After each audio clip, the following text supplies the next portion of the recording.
gut feeling. You have a clear sense of what would be good for you. Maybe it's, I don't know, setting a boundary, resting, reaching out to someone. Yeah. And yet, despite knowing this, you find yourself doing the exact opposite. You overcommit, push too hard, pull away. Hmm. It's like there's this invisible force steering you off course, away from the very things that you know matter most. And the fascinating part, right, that force isn't some flaw in you. It's often just an old automated program running in your mind. A Yeah, program. something that was maybe once a survival instinct, a way to cope with difficult stuff. But now it's quietly influencing your choices, Hmm. even when, well, even when it leads to unnecessary pain or just feeling stuck. So it's less about being broken and more about kind of like outdated software running in the background? That's a really good way to put it, yeah. Imagine an old operating system, maybe installed when life felt more chaotic or painful or unsafe. Okay.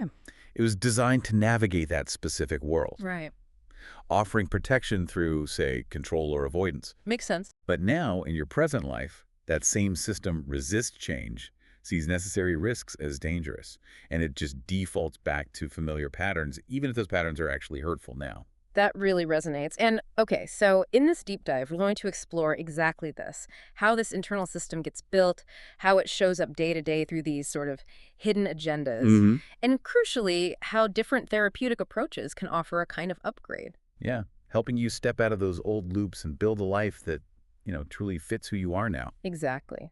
We'll be touching on ideas from thinkers like Daniel Kahneman, Gabor Maté, Yuval Harari, and insights from different therapy models too. Right.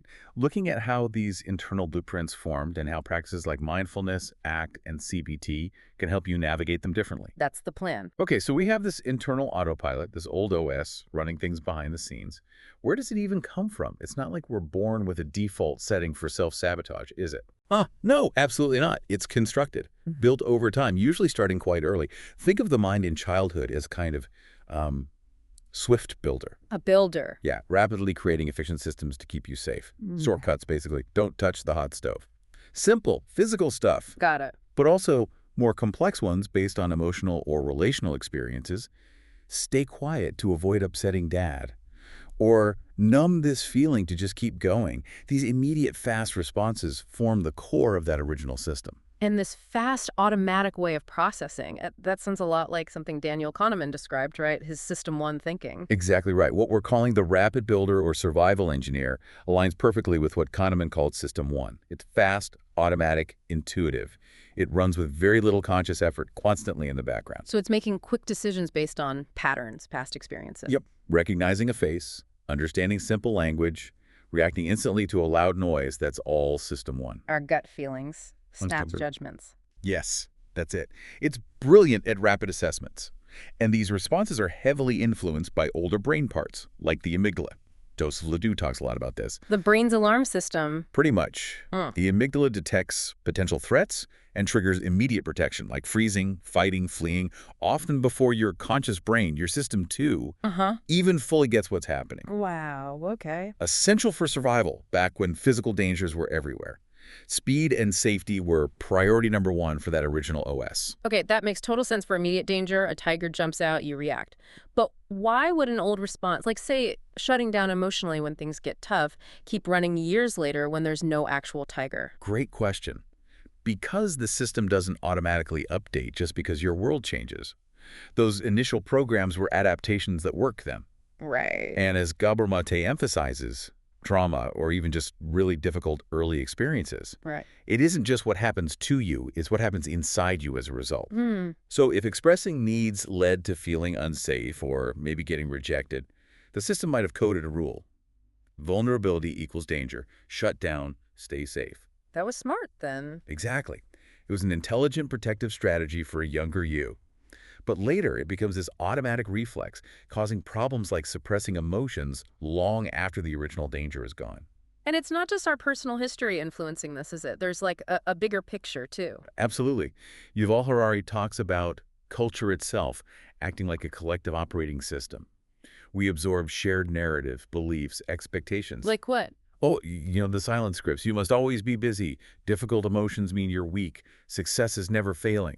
Yeah, hear those a lot. Right. These cultural messages get internalized. They become powerful programs in our individual OS, dictating how we feel we should behave. And sometimes that clashes hard with what we actually want or need.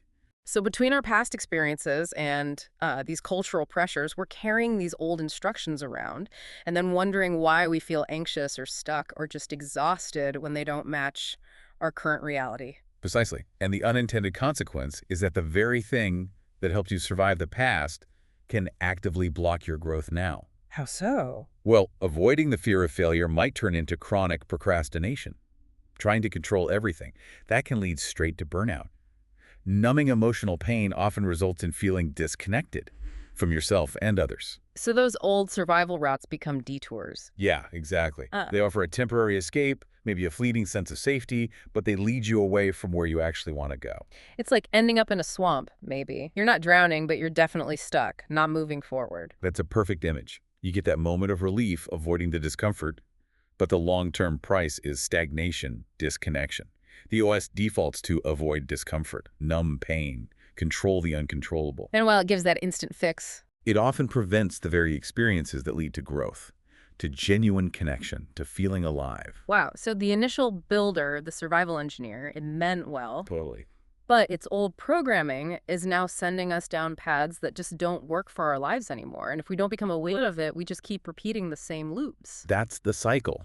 And that's why just seeing it, understanding the structure of this system is so incredibly powerful. It's not about erasing the past, but recognizing its influence and learning to navigate differently. Okay, we've established that this old mental OS built to protect us can end up keeping us stuck. But what specifically fuels these loops? Why do they feel so strong, so compelling, even when we kind of know they aren't helping? Yeah, well, at the heart of it, the looping is often driven by trying to avoid or get rid of painful internal stuff, thoughts, feelings, sensations. Trying to push it away. Exactly. Mm. Stephen Hayes, one of the founders of ACT, talks a lot about this. He might say something like, avoidance feels like relief in the moment, but it costs you dearly in the long run.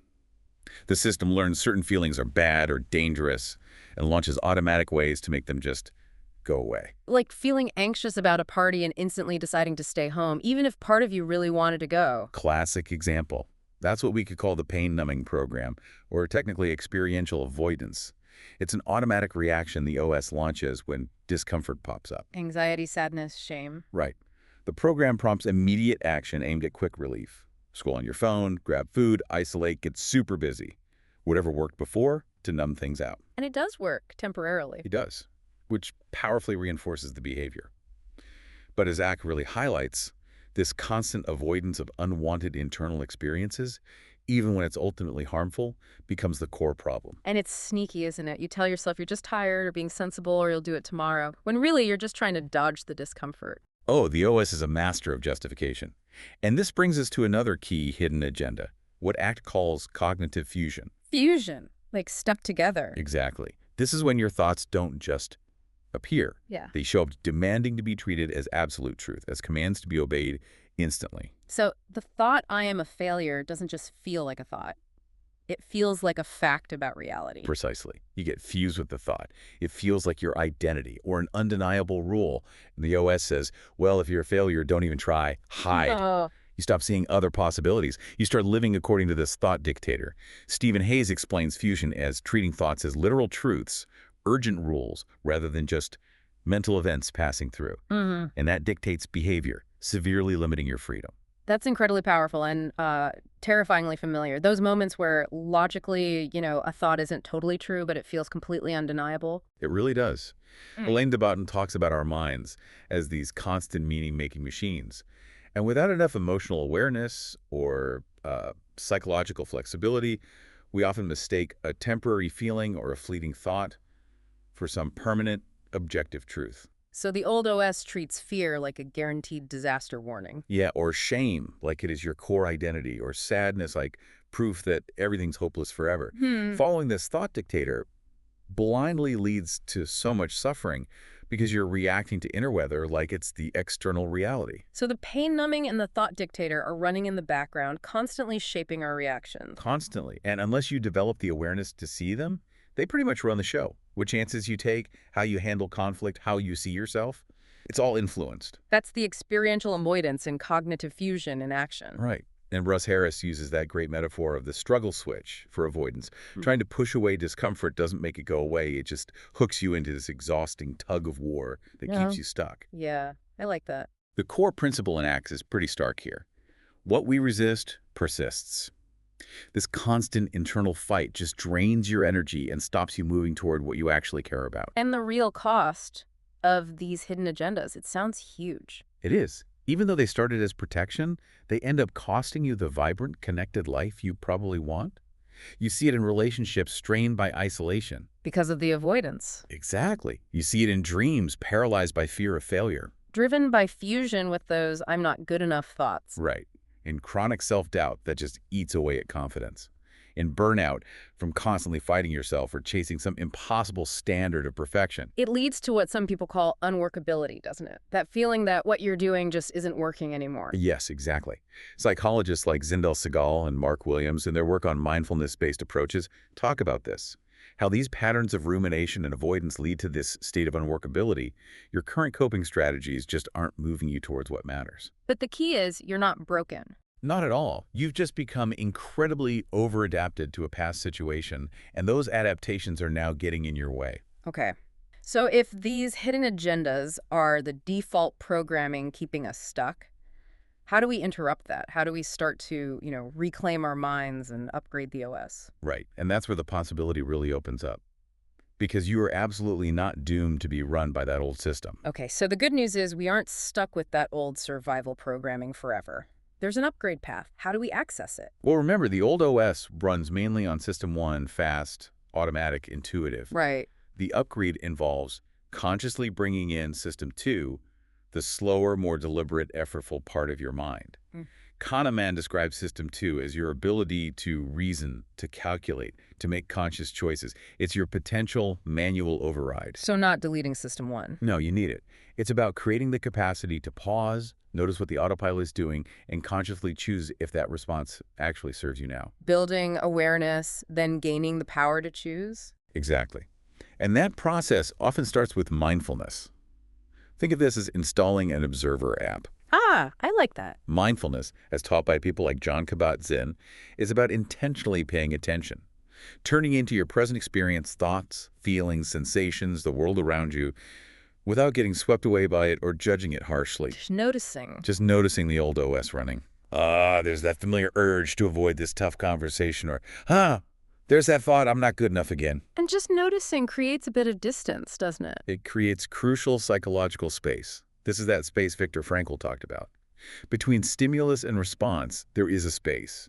In that space is our power to choose our response. In our response lies our growth and our freedom. Exactly.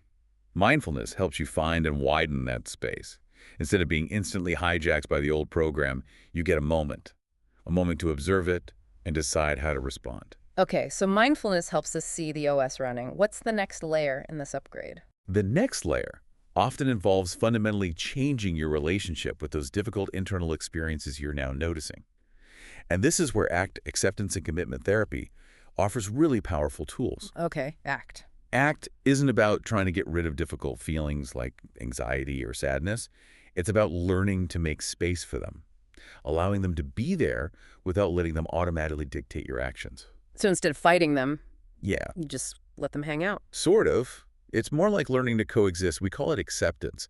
It's not about liking the discomfort, but willingly allowing it to be present, like background noise. Remember Russ Harris's tug-of-war analogy? You're pulling against this monster of anxiety. The harder you pull, the harder it pulls. You're stuck. Acceptance is like gently dropping the rope. The monster's still there. Yep, the monster's still there, but you're no longer wasting all your energy in a fight you can't win, and you're free to move. As the founders of ACT, Stephen Hayes, Kirk Stroessel, Kelly Wilson describe it, it's about actively embracing your experience, not just passively tolerating it. That sounds really challenging, almost counterintuitive. It is, at first, Yeah. because the old OS screams, avoid, get rid of it. But dropping the struggle frees up so much energy. And the other key process in ACT is diffusion. Unhooking from the thought dictator. Exactly that. You learn to see thoughts not as absolute truths or commands, but just as mental events, words, pictures, stories passing through your mind. So shifting from I'm a failure to noticing I'm having the thought that I'm a failure. Precisely. You create distance. You see the thought for what it is, a piece of language, maybe an old story, rather than a fact that defines you or tells you what you must do. This practice, central to Hayes and Harris's work in ACT, weakens the grip of the old OS narrative, opening up new ways to act. Okay, so mindfulness helps you see the system. Acceptance lets the uncomfortable stuff be there without the fight. Diffusion helps you see thoughts as just thoughts. What then? What do you do? That's where you start writing your new code, guided by your values and taking committed action. Values. Like what really matters to you. Your heart's deepest desires for how you want to live, what you want your life to be about, connection, creativity, kindness, contribution, integrity. These become your new internal GPS, your compass guiding your choices. And this is where you stop waiting for the fear or the doubt to vanish and just start moving anyway. Bingo. You identify what genuinely matters. Then you take committed action, small purposeful steps aligned with those values. Even when the old OS is yelling its warnings or serving up discomfort, you don't wait to feel ready or feel confident. Right. As Russ Harris puts it, values are the compass direction, and committed action is actually walking that way, even if the path feels rocky or scary. Can you give an example of that? Sure. Let's say the old OS, driven by fear of judgment, has the rule, avoid vulnerability. But your chosen value is deep connection. Committed action, guided by connection, might be deciding to share something a bit more personal with a trusted friend, even while the anxiety program is buzzing in the background. You feel the fear, you notice the don't do it thoughts, but you choose to act according to your value instead of the old rule. That takes real courage. It absolutely does. The upgrade isn't about becoming fearless, it's about becoming courageous, acting on what matters, despite the fear. Okay, and how does CBT fit into this, cognitive behavior therapy? Great question. So while ACT helps you change your relationship to your thoughts and feelings, creating distance, acceptance, CBT, gives you tools to directly examine and revise the content of the faulty beliefs the old OS relies on. So digging into the thoughts themselves. Exactly. CBT, drawing on work from people like Judith Beck, teaches you to identify specific, unhelpful thought patterns like, I always mess things up, or nobody really likes me, and systematically test how true or helpful they actually are. It's like becoming a detective for your own thinking. Asking questions like, is this thought 100% accurate? What's the actual evidence for and against this belief, not just my feelings? Is thinking this way helping me move towards the life I want? Or, as David Burns might suggest, what would I say to a friend if they had this exact thought? Okay. So if the old OS has a core belief like, I'm fundamentally unlovable, ACT helps you notice that thought, not get fused with it, maybe accept the painful feeling that comes with it. While CBT helps you actively investigate why you believe that, look for contradictory evidence, and maybe develop a more balanced, realistic belief. Perfectly put. CBT helps you debug the specific lines of faulty code. It gives you tools to challenge and revise those unhelpful narratives running on repeat. So they work together well. Very much so. ACT provides distance and flexibility, helping you unhook. CBT provides discernment and revision, helping you question and change the content. Together, they offer a really powerful way to shift from being driven by old fears to making conscious, flexible choices aligned with who you want to be. So the goal isn't some kind of glitch-free mind, is it? But more like a mind you can navigate intentionally. Precisely. You're not aiming for perfection or eliminating discomfort entirely. That's probably not realistic or even desirable. The goal is to notice the code, understand where it came from, and gain the capacity to pause and choose when to overwrite it. That's where the real shift happens. That's where life changes. Not when the difficult feelings disappear forever, but when you learn you can move, act, build your life, even with them present sometimes. It's a shift from being run by autopilot to living with intention, from avoidance to alignment. We've covered a lot of ground here, from understanding how that old survival programming got installed in the first place, to how it shows up now through these hidden agendas like avoidance and fusion, and exploring how approaches like mindfulness, ACT, and CBT offer these pathways to an upgrade. And it's so important to remember, those hidden agendas, those old programs, they weren't malicious. They were protective instincts. Brilliant adaptations, really, created by a younger version of you trying to cope with tough stuff. They just weren't designed to run your whole adult life. Exactly. And you are not that younger self anymore. You're not just a soldier stuck in survival mode. You have the capacity now to be a builder, to consciously influence your internal code. Discomfort, glitches, they'll still pop up. Oh, for sure. That's just part of being human. But the difference is now you have awareness. Yeah. You have more clarity on what truly matters to you, your values. You have direction. You have that conscious override. Yes. You can notice the old loop starting up. Hmm. You can pause. You can remind yourself, okay, this automatic reaction feels strong. But it doesn't have to be what I do next. I have a choice here. That's really the essence of self-leadership, isn't it? It really is. It's not waiting until everything feels easy or perfect. Mhm. It's moving forward, imperfections and all, guided by what you care about. So the invitation is, don't wait for the old system to totally crash. Don't wait for burnout or overwhelm to force your hand. You can start installing the upgrade now. Little by little, start by noticing. Practice making space for discomfort acceptance.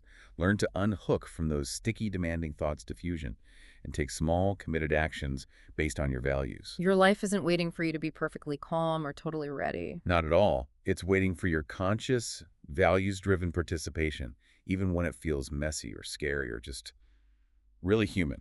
So as you move through your day today, maybe here's something to carry with you, a little prompt. Just take a breath. And maybe bring to mind one old survival pattern that still sometimes shows up for you. Perhaps it's people-pleasing or maybe shutting down emotionally, or that tendency to dive into overwork. And then gently, just ask yourself, what important value was that pattern way back when, trying its best to protect? Safety, belonging, control.